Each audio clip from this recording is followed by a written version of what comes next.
Fellas, welcome to Vlad TV. Thanks so much for being here. Why don't y'all go ahead and introduce yourselves? Start with you, Todd.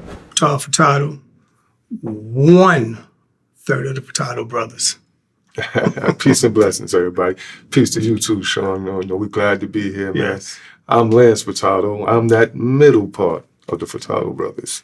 And which Feurtado brother are we missing? So we're missing Tony, but Tony is a broker, so he kind of does different things, but it works in unison with what we're doing. Yeah. Okay, beautiful, beautiful.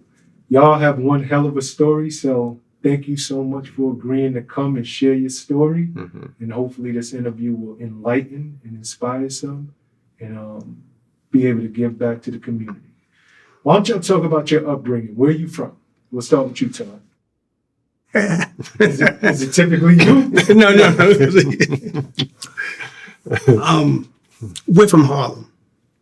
We were born in a hospital that they said back in that time, that only rich white people were born, which was named Flower Fifth Avenue. But in the early 60s, we moved out to Queens, where we are, Southeast Jamaica, Queens. Okay, you said in the early 60s. No, That's what you said? That what you said? That what you said? In Harlem, it was totally different. See, Queens was the desert or the country. Mm-hmm. But in that time in Harlem, I remember as kids, like, we used to play.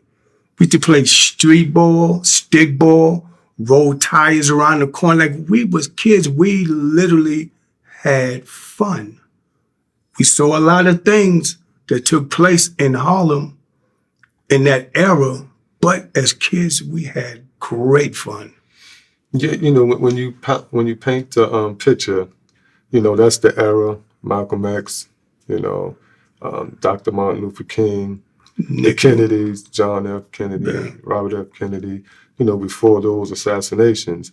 And it was literally that concept that it takes a village, a community, a neighborhood to raise a child. And so in Harlem, and we laughed in the beginning because we've been in Queens all our life. So we're from Harlem, but I don't really claim it too much. That's why he laughed, because you asked him first. But, it's just that, we were brought up in that era, of that, strong family structure.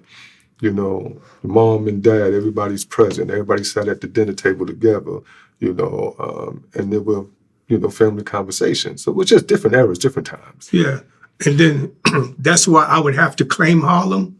Because if it wasn't for Harlem, my father would have never met my mother. Queens would have never existed for us if it had not been for Harlem. Okay. What was the family dynamic like? Was it a 2-parent household? Was it, your mom and dad both working, or was it just a single parent? So, ultimately it started off, mom and dad household. Right. Folks kind of look at me and my brothers now, and they kind of like, well, not now, but prior, say, well, what the hell happened? What happened? Because on my father's side of the family, they were all law enforcement. And on my mother's side of the family, they were all educators. So they look at me and my brothers and go, wow. So yeah, it was definitely, that traditional family structure, and then my mom and dad kind of went through their turmoils, their up and downs, but even when they separated, my dad was still in our life. Definitely. He was still in our life. Okay, Definitely. So this is not a traditional story where the dad wasn't in your lives, you were abused. Oh, no. Really? No, but it's the story of growing up in poverty. Mm-hmm. Definitely. And so when you analyze back in those times, law enforcement didn't get their pay wasn't the type of money they make now. Mm-hmm. That pay was like, minimum wage might have been 75 cents an hour or something. I don't know, but it was just really Don't tough. try to put the age with the time. I'm just playing with you. But yeah, so, and don't mind us, because like, as we interview, like, it's going to be a lot of serious things that we tap on. But one thing about us, man, we like to have fun. We like to get our laugh on, but we want the viewers to know it's all right to get your laugh on. It's all right to have fun, but just know we ain't playing. And say, at the end of the day, you have to smile, because it's only by the grace of God. Absolutely. Because we could have been in a multiplicity of places other than sitting right here hanging out with you. We could have still been in somebody's house with a number. So it's poverty. We get it. Mm-hmm. Early 70s. Mm-hmm. Thank you. Everybody knows the Feurtado Brothers. Todd, Tony, Lance. Are there any Feurtado sisters? Everybody know y'all because you No. were on the street. Are there any additional brothers? Nope, just us So three. it's y'all three. Yes. Yeah. What's the order? Who's the oldest? Who's the youngest? So I'm the middle. You're the middle. Todd is the youngest. Tony, Lance, and Todd. You're being raised now. You're in Queens. Mm-hmm. Queens, for anybody who came up in New York, you thought of Queens as that's the burbs. That's where it is a lot nicer than the Mhm. Harlem, Yes. the Bronx, Brooklyn. How did, in the early days, how did y'all get in the street game? And how old were you?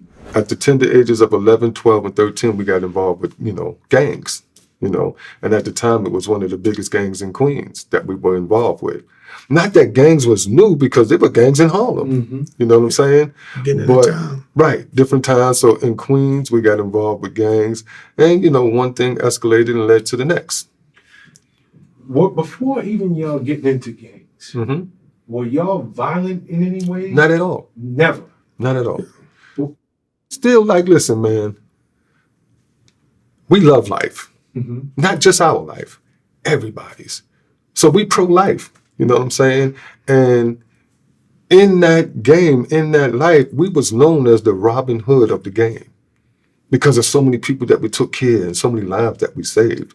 So we was always lovers of life. Wasn't that we was violent, but when you growing up in an era that's different from, and now we're experiencing almost the same thing, but racism was at an all-time high back then. Mm-hmm. And it was out in the open. And literally, walking down the street, going from our house to go to the supermarket, the shop, it was on the other side of the bridge. And, to be called a nigger or whatever was common. Mm-hmm. So gangs were formed back then, as a form of protection for a neighborhood, for a community, to protect, the elderly and the adults and the parents in the community. Because racism was at an all-time high. The block that we grew up on in Queens, I describe every home on that block as, a fully functional family. Each home on our block had a mom and a dad. So that meant they had dual income. Those kids in those homes had what they wanted. We didn't have what we needed, right? So we kind of took matters into our own hands, calling ourselves helping mom make ends meet, right? And at that time, I made mention that we was involved with one of the biggest gangs in Queens at the time. And, back then, of course, heroin, everything was major. You had the Vietnam War going on, different things was going on. But we started selling weed. Back then, they called it marijuana, reefer, but we started selling weed. And it was under the mastermind of my brother, We had, honestly, I would say at least 200 to 300 of those gang members started selling weed for us.